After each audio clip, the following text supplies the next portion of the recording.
అండి, welcome to మేము Godavari. ఈరోజుకి healthy రెసిపీతో మీ ముందుకైతే వచ్చేసాను.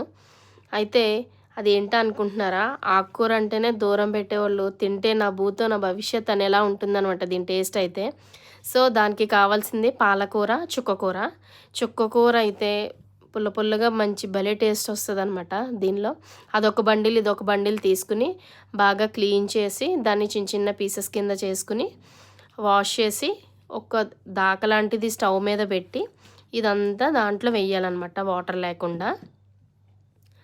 అయితే వేసేసి దాంట్లో ఒక హాఫ్ ఆనియన్ వేయాలి. వేసి ఒక 3 to 4 గ్రీన్ చిల్లీస్ అనేవి వేయాలన్నమాట. వేసి మనం అది జస్ట్ అది ఒకసారి మిక్స్ చేసి మూత పెట్టేయాలి. మూత పెట్టేస్తే ఆ వాటర్ అనేది వస్తుందన్నమాట బాగా.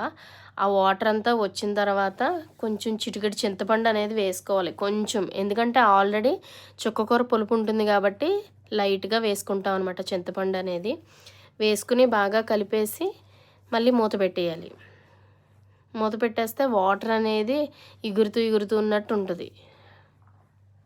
సో కొంచెం ఎగిరిన తర్వాత దాంట్లో తగినంత సాల్ట్, కొంచెం ఏమో కారం, కొంచెం పసుపు వేసుకుని బాగా మిక్స్ చేసుకోవాలన్నమాట. మిక్స్ చేసుకుని మళ్ళీ మూత పెట్టేయాలి.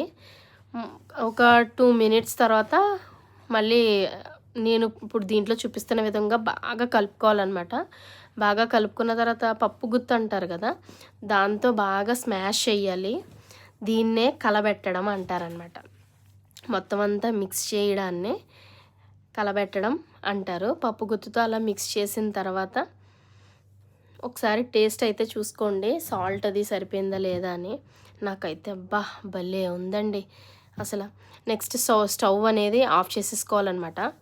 ఆఫ్ చేసేసుకుని ఇప్పుడు తాలింపు దినుసులన్నీ వేసుకుని తాలింపు వేసుకోవాలన్నమాట. దాంట్లో ఒక 3 నుంచి 4 వెల్లుల్లి, ఆవాలు చిటికెడు, జీలకర్ర చిటికెడు, మినపగుళ్ళు, ఎండుమిర్చి, కరివేపాకు వేసుకుని బాగా కలిపిన తర్వాత వేగిని అని తెలిసిన తర్వాత మనం తీసి దాంట్లో వేసుకుని మిక్స్ చేసుకుని అన్నంలో కలుపుకొని తింటే ఉంటుందండి, భలే ఉంటుంది. చాలా పుల్లగా చాలా బాగుంటుంది.